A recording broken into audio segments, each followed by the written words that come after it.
Hey, everybody, it's Eddie from Tokyo. This is your cryptocurrency update from Japan, and today I'm going to share with you what is maybe some of my best investigative work. Not the best, but some of the best that I've done. And it is with a new Ripple partner that we learned about. This is Go2.exchange. And the latest reveal of this remittance company that is running on Ripple, it comes thanks to XRP Marshall, who sent me a heads up. And he found that on the individual page, there is the banner and logo that says that the Go2 transmission or transmitter company is running on Ripple. Now, I just am always curious to know more because sometimes we don't get the full story. So Leonidas, who runs the XRP arcade site, thanks to him, we learned that this company is actually backed by the R2D2HK Limited group, and they're licensed out of Hong Kong. They're a money service operator, and they were easy to find in regards to their correspondence address. They're on the 17th floor of the second tower in the silver code on Canton Road. That, I will tell you, is a premier address. It's very highly sought after. It's very prestigious. And they're in this tower here. This is the 17th floor. And the building is really like a WeWork location. It's a virtual office. And it's, gosh, very popular because of the location, pretty much. It's a high demand address. You can see here on the map that it is close to the waterfront. Across the street are some five-star hotels with water views. Yeah, it's just very prestigious to have this address. But if you didn't know how expensive Hong Kong was in those towers, just take a look at this. There's a two-person office suite that looks like a closet. This is 7,000 Hong Kong dollars a month. That comes out to $902 a month for basically two chairs and a desk. Crazy, isn't it? Well, as a business, they are doing individual accounts, and they are also really servicing the SMEs, the small to medium size enterprises. And they can pay their suppliers, pay their employees, pay their business partners. And they can make these multiple currency payments in bulk too, which I think was interesting.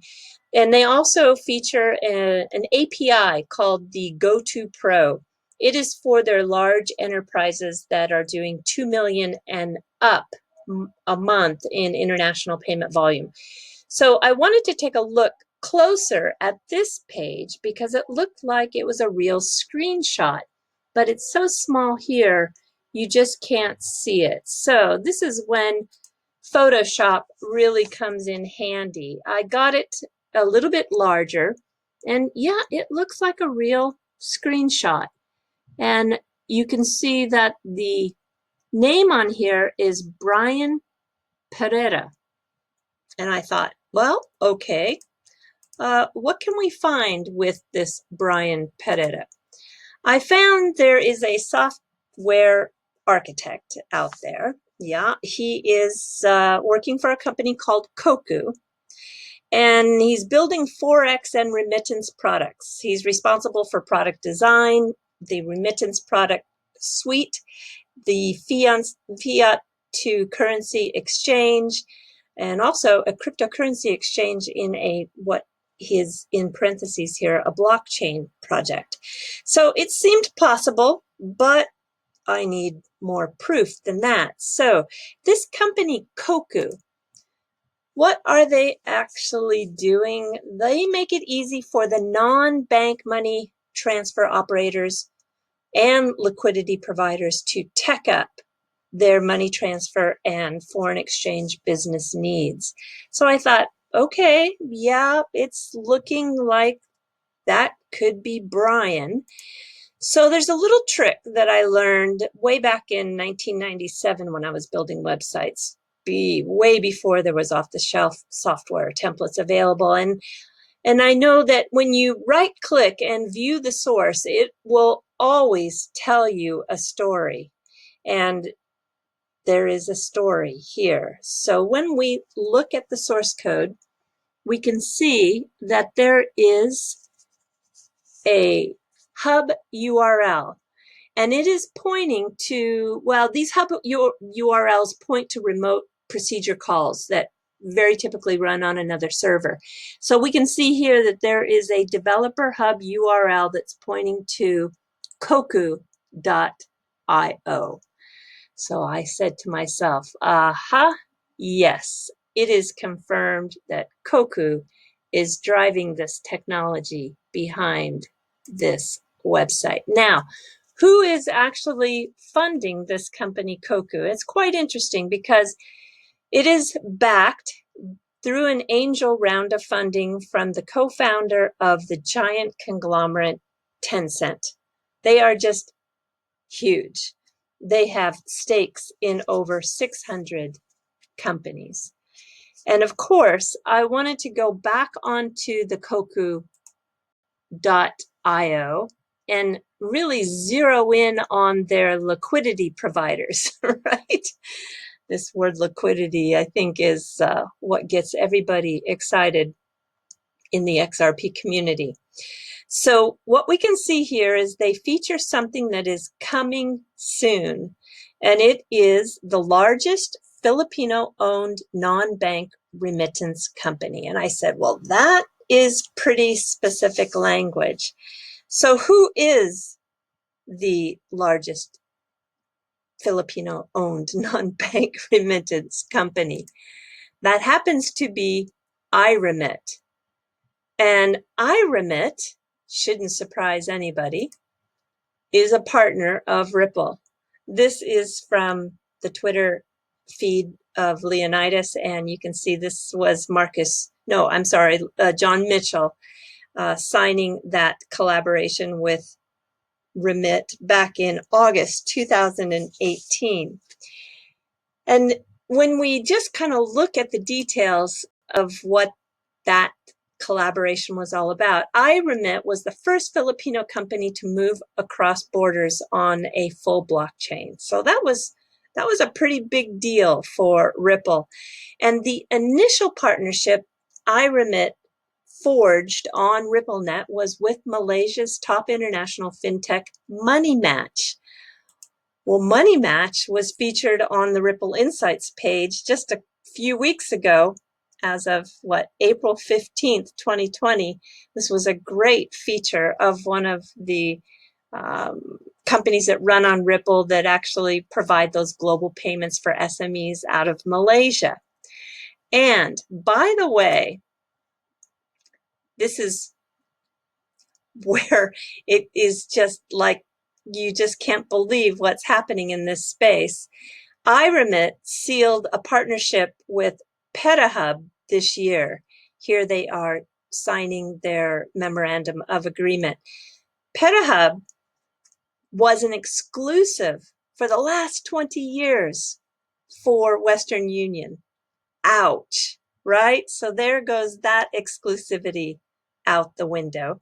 And PetaHub is a group company of PetNet. PetNet is wholly owned by Union Bank of the Philippines. And Union Bank of Philippines partnered with the XRapid or on-demand liquidity partner Coins.ph. They are facilitating all the on-demand liquidity using the digital asset XRP in the Philippines. And so they actually did that partnership. So my point really being is that this on-demand liquidity powered by Coins.ph shows us that so many roads are leading back to Ripple and XRP. The other takeaway that I have, two of them really, from this research that I did, is that Western Union is losing market share. Yeah, and the non-bank payment providers, they are grabbing up this space. So I hope you're not dizzy, but that is, I think, an interesting road back to Ripple. Okay, everybody, I'm jumping to some fluff. So I just was inspired by the word koku, because koku is actually a form of measurement in Japan back from the Edo period. And it is kind of got a history to it that I think you'll find interesting. This is the measurement called a masu cup. And if you took 100 masu, it would equal 1 koku. And a feudal lord, or the ones that were considered part of the daimyo class, they were only considered part of that class if their domain amounted to at least 10,000 koku. So that is a lot of rice. 1 koku, as a rule of thumb, was considered sufficient quantity of rice to feed 1 person for a year. So the masu is still used in Japan to drink sake now. And also that word is used to describe the seating area when you go to a sumo tournament in Tokyo. And these masu seating areas are some of the most expensive places to sit, but you get full service there with tea and food. And I think it's the best place to watch the tournaments. 4 people can fit inside a masu. And if you don't want to go to sumo, but you're interested in having a taste of what the sumo wrestlers eat, yeah, this is what they this is what they beef up on. It's called chanko nabe, and it comes in many different flavors and styles. You can get just vegetables. It's always packed full of vegetables, but you can go just vegetables or seafood, or you can do a meat version, and it's really super yummy. And there's lots of these chanko nabe restaurants near where the tournaments are held in Tokyo. And I think there's one in particular that I want to recommend, and it's called Yoshiba. And it is an actual old sumo stable that dates back, well, it was active like 60 years ago. And one of the Yokozunas, this was his stable. It was Miyaginobeya, and it has since been converted to a restaurant. And inside, it has been left pretty much in its original state, with the sumo ring called the dohyo in the middle. And those big poles are teppo poles, which are used for training and building your strength in your upper body. And it's really fun because they will also give you some educational presentations. And it's very foreign friendly, which I mean, they have English menus, so don't be afraid to go. They have a lot of foreigners that go to this restaurant.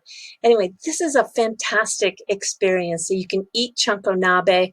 You can see the nabe here in the center, but you can also order sushi, and it's just got a great atmosphere, and I give it a 2 thumbs up when you come to Tokyo. So there you go. All right, do take care. Sayonara for now. Bye-bye.